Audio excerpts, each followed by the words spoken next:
Side खबरों के लिए सब्सक्राइब करें फ्लेम मीडिया और उसके बाद बेल आइकन को प्रेस करें ताकि सबसे पहले आपको मिले एक्सक्लूसिव खबरें।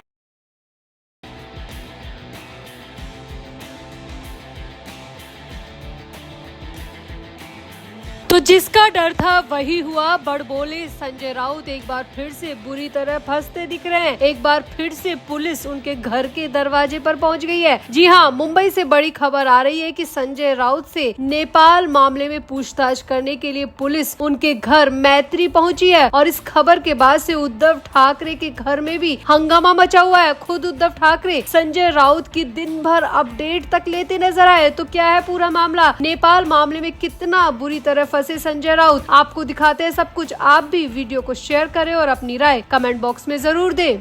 तो हमने आपको पहले ही बताया था, संजय राउत ने नेपाल मामले में जो बयान दिया था वो बयान वाकई में काफी भड़काने वाला निकला। और इस मामले में अब पुलिस उनके घर के दरवाजे तक पहुंच चुकी है। मुंबई मीडिया से मिल रही खबरों के मुताबिक संजय राउत के घर पुलिस पहुंची है और पुलिस ने करीब 1.5 घंटे तक संजय राउत से नेपाल मामले में पूछताछ की है। अब पुलिस ने संजय राउत से क्या कुछ पूछा वो भी बताएंगे, लेकिन पहले आप जानिए कि संजय राउत ने आखिर बयान क्या दिया था और किस वजह से पुलिस उनसे पूछताछ करने पहुंची है। तो दरअसल नेपाल में जो कुछ चल रहा है वो सबको पता है। पूरी दुनिया की नजरें इस वक्त नेपाल पर टिकी हुई है। नेपाल में जो कुछ घट रहा है वो शायद ही कभी किसी कंट्री में हुआ होगा। अब इतना सेंसिटिव इशू है कि इस पर किसी भी जिम्मेदार व्यक्ति को सोच समझकर बोलना चाहिए। लेकिन संजय राउत अपने बड़बोलेपन के मुताबिक ऐसे सेंसिटिव इशू पर भी बहुत ज्यादा बोल गए और इसके बाद में उनके खिलाफ एकनाथ शिंदे के नेता ने FIR दर्ज करवा दी। दरअसल संजय राउत ने नेपाल मामले को भारत की राजनीति से जोड़ दिया और केंद्र सरकार को ये वार्निंग दे दी कि नेपाल जैसी हिंसा भारत में भड़क गई तो संभालना मुश्किल हो जाएगा। इतना ही नहीं, संजय राउत ने यहाँ पर ये भी कह दिया कि भारत की आबादी में जितने जैन जी है, जितने युवा लोग हैं, अगर वो सड़कों पर उतर आए तो भारतीय नेताओं का क्या हाल होगा, कुर्सियों पर जमे हुए मंत्री प्रधानमंत्री का क्या हाल होगा, ये सोचा भी नहीं जा सकता। यानी कि जो नेपाल में हो रहा है उसको वो भारत में कराने पर तुला है। और इसी बात से एकनाथ शिंदे के नेता संजय निरुपम ने ऐतराज जताया और संजय निरुपम सीधे पुलिस थाने पहुंच गए और राउत के खिलाफ युवाओं को भड़काने के आरोप में FIR भी दर्ज करवा दी। न सिर्फ पुलिस स्टेशन बल्कि संजय निरुपम ने साइबर सेल में भी संजय राउत के खिलाफ शिकायत दर्ज करवाई और उनके बयान के वीडियो क्लिप भी पुलिस को मुहैया करवा दिए ताकि पुलिस ये तफ्तीश कर सके कि संजय राउत ने वाकई में युवाओं को भड़काया या नहीं। लेकिन अब सामने आ रहा है कि संजय राउत की जिस तरह की भाषा थी, जिस तरह की शैली थी, वो साफ है कि वो युवाओं को भड़काने की कोशिश कर रहे हैं, युवाओं को बेवजह सड़क पर उतरने के लिए कह रहे हैं। और इसी बात को लेकर पूछताछ करने के लिए संजय राउत के घर पुलिस पहुंच गई। अब संजय निरुपम की शिकायत पर पुलिस संजय राउत के घर पहुंची और सामने आया कि करीब 1.5 घंटे तक संजय राउत से इस मसले में पूछताछ की गई। मुंबई मीडिया की माने तो इस दौरान संजय राउत के घर में काफी अफरा तफरी देखने को मिली। संजय राउत का पूरा स्टाफ काफी घबराया हुआ था। हालांकि संजय राउत को फिलहाल गिरफ्तार नहीं किया गया, न ही हिरासत में लिया गया, लेकिन पुलिस अपने साथ कुछ डॉक्यूमेंट्स लेकर गई है और संजय राउत से पूछताछ हुई है, ये कंफर्म हो चुका है। अब इधर उद्धव ठाकरे की बात करें तो उद्धव ठाकरे के घर में भी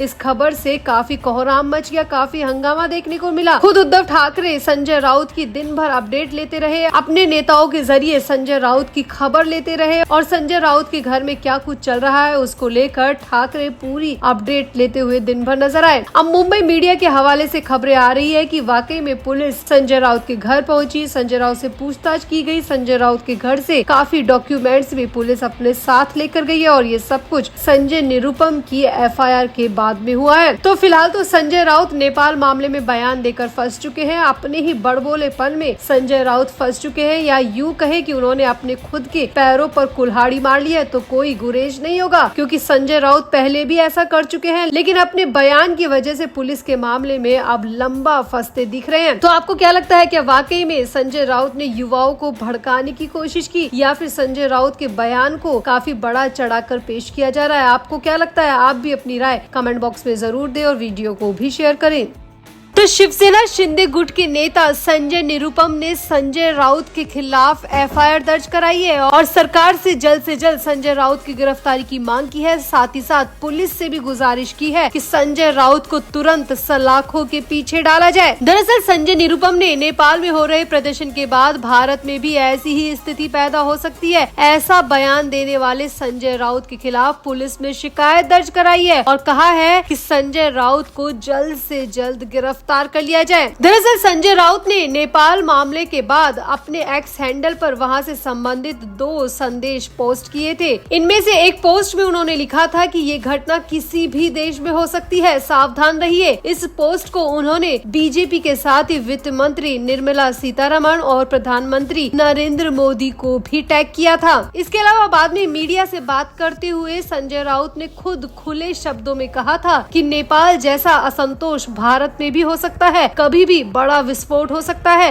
केंद्र सरकार को सतर्क रहना चाहिए क्योंकि केंद्र सरकार के कर्म भी कुछ ऐसे ही हैं। यानी कि यहाँ पर संजय राउत सीधे तौर पर नरेंद्र मोदी सरकार को चेता रहे हैं कि नेपाल जैसा यहाँ पर भी हो सकता है, यहाँ के युवा भी उतने ही उग्र हो सकते हैं। अब इसी मामले को लेकर संजय निरुपम ने पहले तो आपत्ति जताई और संजय निरुपम ने मीडिया के सामने आकर कहा कि संजय राउत युवाओं को भड़काने की कोशिश कर रहे हैं। और इतना ही नहीं, संजय निरुपम इसके बाद में खुद पुलिस में शिकायत दर्ज करने भी पहुंच गए और संजय राउत के खिलाफ एफआईआर भी दर्ज करा दी। संजय निरुपम ने अपनी एफआईआर में मांग की है कि संजय राउत या तो अपने बयान के लिए माफी मांगे, नहीं तो उनके खिलाफ पुलिस जल्द से जल्द कड़ा एक्शन ले। संजय निरुपम यहीं पर नहीं रुके, पुलिस थाने में शिकायत दर्ज करने के बाद भी Sanjay Nirupam cyber crime cell भी पहुंच गए और वहां पर भी संजय राउत के वीडियोस जमा करा दिए और संजय राउत पर युवाओं को भड़काने के आरोप में एक और शिकायत दर्ज करवा दी। यानी कि निरुपम ने पक्का कर दिया है कि संजय राउत की गिरफ्तारी होना तय है। निरुपम ने अपनी शिकायत में कहा कि राउत अपने बयान के जरिए युवाओं को हिंसा के लिए भड़का रहे हैं, जबकि किसी भी देश में हिंसा भड़काना अपराध है। निरुपम ने अपनी शिकायत में कहा है कि विपक्ष को सत्ता पक्ष की आलोचना करने का पूरा अधिकार है, लेकिन संविधान के दायरे में रहकर इसके लिए युवाओं को हथियार बनाने की या युवाओं को